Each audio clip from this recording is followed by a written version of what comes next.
সালাওয়াত বা দুরুদ শরীফের কথা এলেই মনে যেই অনুভূতি সবচেয়ে প্রবলভাবে জেগে ওঠে তা হলো ভালোবাসা। মানুষ যাকে সবচেয়ে বেশি ভালোবাসে তার জন্য সব কিছু করতে পারে। মানুষের ভালোবাসার প্রকাশ যদি আমাদের মুগ্ধ করে তোলে, তাহলে মহান আল্লাহ তাআলার ভালোবাসার প্রকাশ কেমন হতে পারে তা কি ভাবা যায়? নবীজি সাল্লাল্লাহু আলাইহি ওয়াসাল্লাম হলেন আল্লাহ তাআলার সবচেয়ে প্রিয় বান্দা। তার প্রতি মহান রব্বুল আলামিনের ভালোবাসা কতটা গভীর তা সৃষ্টির কারো পক্ষেই পুরোপুরি অনুধাবন করা সম্ভব নয়। তবে এই ভালোবাসা এবং রহমতের একটি অসাধারণ বহিঃপ্রকাশ হল সালাওয়াত। আল্লাহ তাআলা সূরা আহজাবে বলেন, ইন্নাল্লাহা ওয়া মালাইকাতাহু ইউসাল্লুনা আলান নবী ইয়া আইয়ুহাল্লাযীনা আমানু সাল্লু আলাইহি ওয়া সাল্লিমু তাসলিমা। আল্লাহ ও তার ফেরেশতাগণ নবীর প্রতি সালাওয়াত প্রেরণ করেন। হে মুমিনগণ, তোমরাও তার প্রতি সালাত ও সালাম পাঠাও।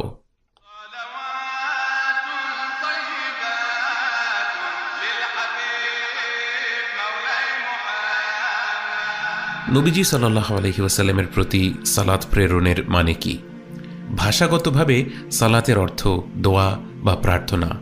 ইসলামে আমরা সালাত বলতে নামাজ পড়া বোঝাই, কিন্তু যখন রাসূলুল্লাহ সাল্লাল্লাহু আলাইহি ওয়াসাল্লামের ওপর সালাত প্রেরণের কথা বলা হয় তখন এর একটি পৃথক অর্থ রয়েছে।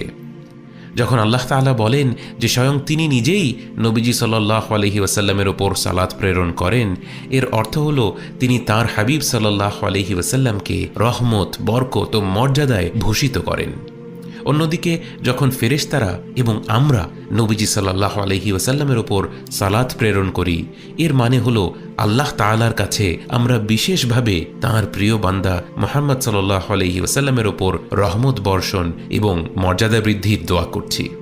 আল্লাহুম্মা সাল্লি ওয়া সাল্লিম ওয়া বারিক আলা সাইয়্যিদিনা মুহাম্মদ ওয়া আলা আলি মুহাম্মদ। হে আল্লাহ, আপনি সাইয়্যিদুনা মুহাম্মদ সাল্লাল্লাহু আলাইহি ওয়াসাল্লামের ওপর সালাত, সালাম এবং বরকত প্রেরণ করুন এবং তার পরিবারের ওপরও। সালাওয়াত হলো একটি বহমান নদীর মতো, যে নদীর স্রোত কখনো থেমে যাবে না। প্রতিটি মুহূর্তে বিশ্বের কোনো না কোনো স্থানে উচ্চারিত হচ্ছে নবীজি সাল্লাল্লাহু আলাইহি ওয়াসাল্লামের প্রতি সালাওয়াত। মহাবিশ্বের কোনায় কোনায় গিজগিজ করছে অগণিত ফেরেশতা, যারা সর্বদা আমাদের হাবিব সাল্লাল্লাহু আলাইহি ওয়াসাল্লামের ওপর সালাওয়াত পাঠ করে যাচ্ছে। এই স্বর্গীয় মহাসমাবেশে কোনো ব্যক্তি অংশগ্রহণ না করলে নবীজি সাল্লাল্লাহু আলাইহি ওয়াসাল্লামের শান, তাঁর সম্মান অনুপরিমাণও কমবে না।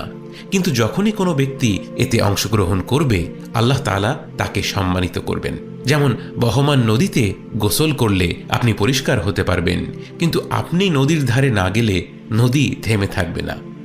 সহিহ মুসলিমের হাদিসে এসেছে, নবীজি সাল্লাল্লাহু আলাইহি ওয়াসাল্লাম বলেন, যে আমার উপর একবার সালাত প্রেরণ করবে, আল্লাহ তাআলা তার উপর 10 বার সালাত প্রেরণ করবেন, তাকে মর্যাদার দিক থেকে 10 ধাপ উন্নীত করবেন এবং তার 10টি পাপ মোচন করবেন।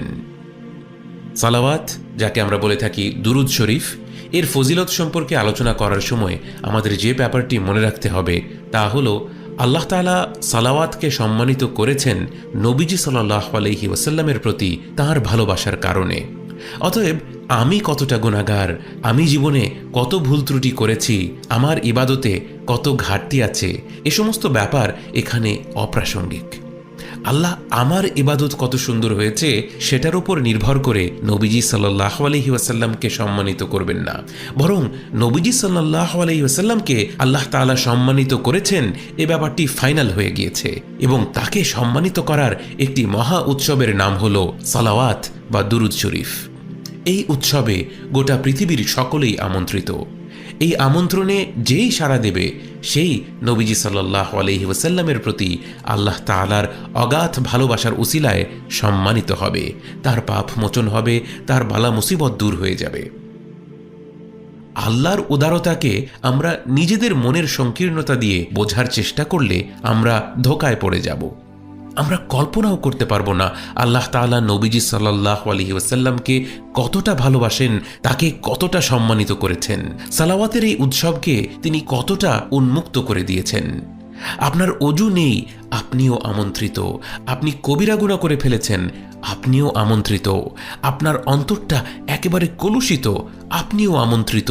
নিজের ইবাদতের দিকে তাকালে নিজেকে ফকির মিসকিন মনে হয়, আপনিও আমন্ত্রিত। শুধু ঠোঁট দিয়ে সালাওয়াত উচ্চারণ করে লাভ কি যদি অন্তরে এর অর্থ প্রবেশ না করে? আপনি ঠোঁট দিয়ে সালাওয়াত উচ্চারণ করতে থাকুন, আল্লাহ তাআলা আপনার অন্তরটা খুলে দিবেন। একদিন কঠোর হৃদয়ের শক্ত প্রাচীর ভেঙে যাবে, ভালোবাসার অবিরত স্রোত আপনার অন্তরকে ভাসিয়ে নিয়ে যাবে। এটা হতে